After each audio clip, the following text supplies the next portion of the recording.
Yeah, certainly. I've been in the cruise industry for about 30 years now. My most recent role was as CIO at Crystal Cruises, and we extensively used the Getslash portfolio for the onboard guest experience.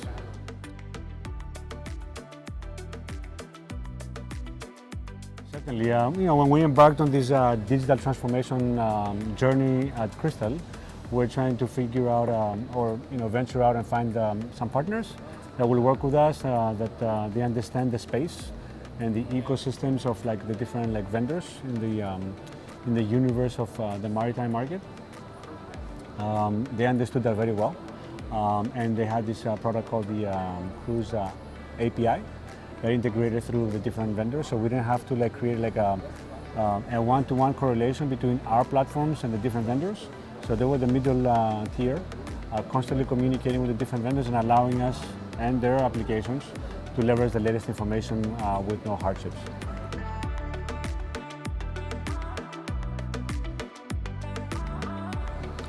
In addition to that, we're trying to find a partner that can play in the space of like the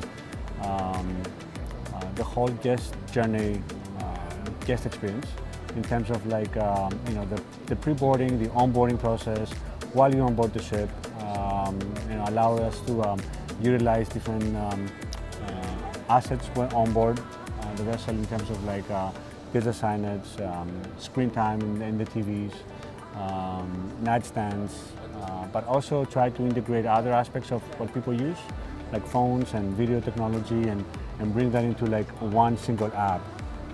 So that was a vision that we had 4 or 5 years ago. We worked together with Getslash and their very I would say talented and innovative team to understand the Crystal, I would say, DNA, understand where the Crystal clients want, work very closely with the digital team in marketing and our digital partners in the space of design and UX and UI. Take all these components, take some data that we had relatively available, and come up with an iterative process of like introducing like a mobile app, a nightstand. Of course, it wasn't a one night and a one size fits all. It was a process. It was an evolution. We have multiple versions of this, and we continue to evolve. Through the journey on the river, on the ocean products. We moved over to the expedition vessels with additional functionality in terms of like controlling the room environmentals, being able to make phone calls and text each other, watch movies, read newspapers, book. We look at the folio, but at the same time present the guests with some options to engage with our onboard staff and order room service or amenities, and with a touch on the application or the nightstand, being able to get that delivered immediately to their stateroom.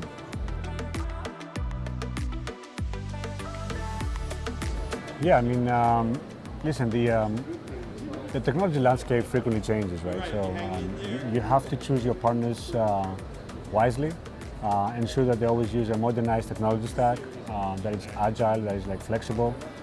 So as you make investments into the application, into the portfolio, it's not a sunk cost. It doesn't depreciate over time, right? We took an approach with Getslash that it wasn't like a turnkey product. We looked at it as a product with an owner behind it, with a backlog, like we do in the mainstream and office applications, right? So we took the same approach. We embedded the Getslash team into like our family, into like our back office, I would say, methodologies. We had a product owner. We had like a UX and UI team. We're working with marketing, working with IT, working with the experts on board and the systems, all together working in different like pods and scrums and continuously iterate. The evolution was like constant. On a monthly basis, we would get releases with new functionality, and that's the most important thing, right? That you don't buy into like just a product. You just buy into like the platform, the technology stack that allows you and your business to deliver the best possible outcome based on the relative business needs at that moment. I think it's also important to have a partner that is flexible, that understands the market, understands your product, that studies your product very, I would say diligently. It's not just a transactional kind of like relationship. To sell with the ship as a passenger, to sell as a ship as a crew member, to go through the booking process, to go through the onboarding process, to go through the check-in process, and understand what we do, how we do things, why we do them, and have, I would say,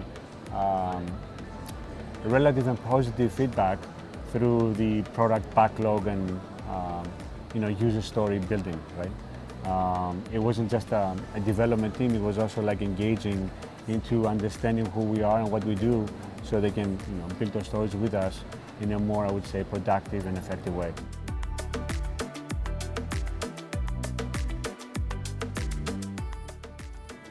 Yeah, I mean, this is like a very much ongoing question around the market. What would be the next evolution? I think at the moment, as the technology enables us, right, we try to focus mostly on the safe return to sale, right?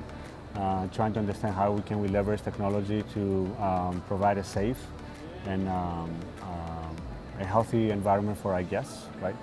So, talking to our partners at Getslash and understanding how can we integrate, certain data points in terms of health questionnaire and contact tracing, location-based tracking, whatever it may be, right? So these are the things that we constantly discuss with them and understand how can we engage into relative technology discussions, because it's not just the front end or the middle tier or the back end. It's also the overall, I would say, technology footprint on board the ship.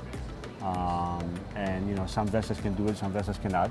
So you want to create like a continuous product experience and not have this fall-off points between experiences. So with that in mind, you constantly have to think about what's next, right? So in terms of your product backlog, but also what does the industry need, what does your product needs. We had the ability to be on multiple platforms, right? From ocean to river to expedition to air and yachting.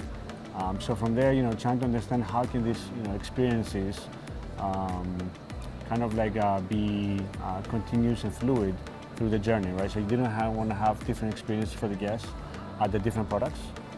You want to have a seamless approach from the moment you checked in to the moment you went to the room. As you walk around the ship, you look at your digital signage and the different digital elements, and ensuring that the branding experience is continuous. It's there. It delivers the message, but it also collects all the relevant data, right? And then integrating that with your I would say guest in-room entertainment, but also your in-guest room intelligence with your room automation and cabin controllers to control certain elements, to moving to telephony and nightstands and other touch points within the cabin and the stateroom that are not fragmented. So create a continuous, I would say, experience as you come on board the ship and you're looking at different branding and digital elements to all the way to your stateroom, including your stateroom different touch points at the door or inside the stateroom, at the nightstand or the TV. Just create that continuous flow of branding, of information, data collection point, and being able to deliver a certain amount of services today and for the future.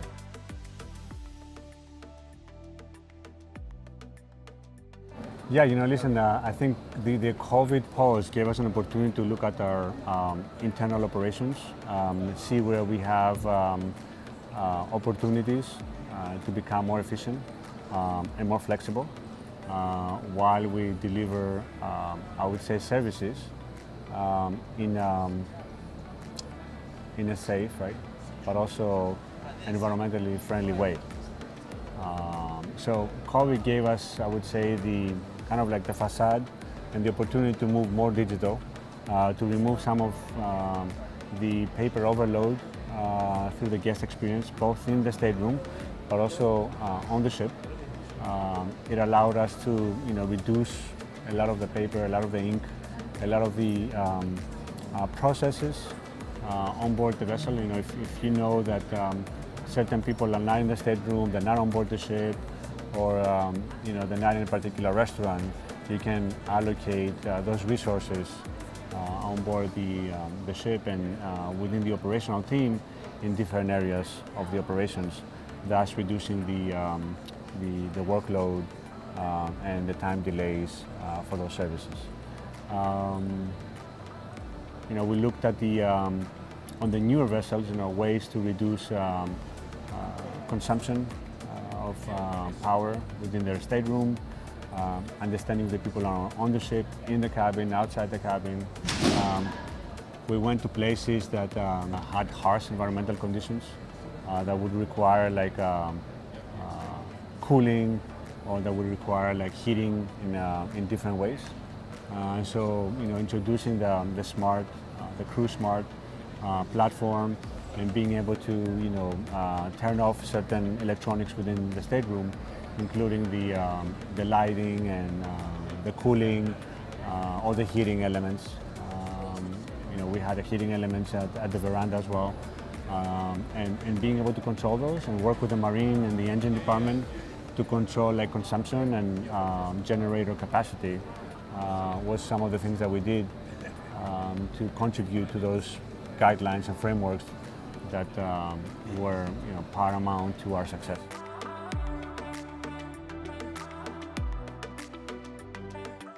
I think after almost 2 years of a pause, right, you come to a realization that we're blessed to be in this position, right? We're blessed as an industry to be resilient, to be able to bounce back, to be able to be in a position that we can deliver memorable experiences to guests, operate our vessels in a safe and healthy way, support our crew and their families, and be able to be in a position to thank our partners, right? Because without these partners and all of you, we wouldn't be in a position to have a successful return to sail, right? So when we all bounce back together, right? It wasn't us, it wasn't you, it wasn't a few people within each team. It was all of us collectively into this ecosystem of cruising that got us together in this successful moment of being back today, cruising around the world, but also being able to be back at Situate. Right? You could feel the energy ramping up over the last couple of weeks. Certainly yesterday with the State of the Union, the positive message that we got from the leadership across the industry, and then being in the different technology and operational sessions and talking to your partners and talking to you as well. We're super excited and we're looking with a completely different outlook, I would say, the future. And we thank you for that.